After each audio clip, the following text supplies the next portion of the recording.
Hi everyone, so today's topic is going to be about the Queens Baton Relay for Glasgow 2014. I appreciate that that's not really to do with volunteering, but as I've already had my interview and I won't be hearing until October the result of that, whether I've got a position as a volunteer or not, it's just a good time to really start to get excited about other aspects of the games and whatever's going on with the games now and keeping up to date with it all. Yeah, today that's what I'm focusing on, is the Queens Baton Relay. Today I've come down to Wendover Way in Aylesbury, which is a pretty normal residential road. It's quite unassuming on most days like today, but it was just short of a year ago that was a very different story here.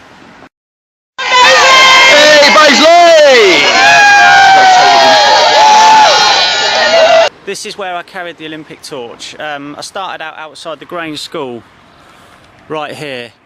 The Olympic flame came down from the school road there and was handed to me on this corner, and then I carried the Olympic flame down here. A very, very different picture to a year ago. So how does this link into the Queens Baton Relay for the Commonwealth Games? Well, obviously the Olympics was a year ago now and the torch relay is long gone. What we're doing now is we're looking forward to the next big sporting event, Glasgow 2014, and that's all going to be launched on the 9th of October when the Queen's Baton Relay is going to begin at Buckingham Palace. The Queen will place her message inside the baton. It's going to travel around 71 countries in the Commonwealth before returning to the Games, where the Queen will read out a message which is equally as iconic as the Olympic flame that was carried on top of this torch right here. The Olympic torch was designed surrounding many numbers to do with the Olympics. For example, it's three-sided. There was a good reason for that. It's based around a series of different threes, and a couple of examples of them are that the Olympic motto is higher, faster, stronger, 3 words. The Olympics was looking to combine 3 things: sport, education and culture. And London 2012 was the 3rd time that the Olympics would be hosted in London, with 1908 and 1948 being the other occasions.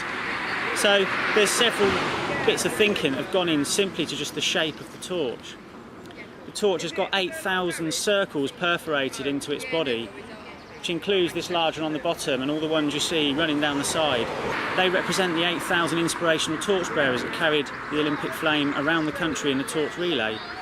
So a lot of thought goes into the design of a torch, and equally the same with a baton. It makes you wonder, what are the designers going to be thinking of? There's certain numbers that would spring to mind for me when designing the Queen's Baton. The first number would be 71, because the baton is going to travel through 71 Commonwealth nations on its journey.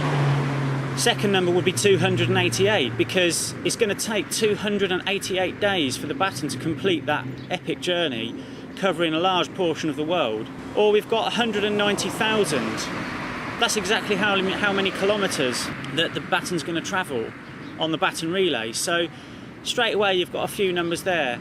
I'm sure there's going to be other numbers that are going to come to light, such as the amount of baton bearers there's going to be. The amount of medals perhaps that Scotland has won previously in Commonwealth Games. There could be all kinds of numbers. You know, the shape and the colour are also going to be things that need to be considered. You know, you've got the blue and white of the Scottish flag, so there's plenty of different things for the designers to be considering, and I'm really looking forward to seeing what the baton looks like when we get the finished product. So as I said, it's all about waiting for the Queen's Baton Relay to start, which is really going to kick-start the Games. If you look at how the torch relay really set the scene for London 2012, and what an exciting event that was in itself, just the relay, I'm hoping that the Queen's Baton Relay are going to be equally as exciting, and really the whole country's going to get behind it. All of the nations within the United Kingdom will really get behind it, and it'll be a really great start to what's going to be a really great Games.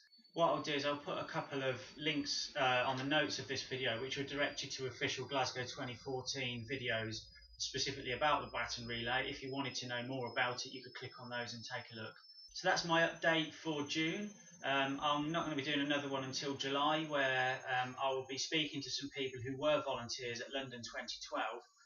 And also I'll be taking part in the anniversary run down at the Queen Elizabeth Olympic Park in London. So hope you look forward to seeing that addition to the video diary, and I'll see you then. Thanks very much for watching.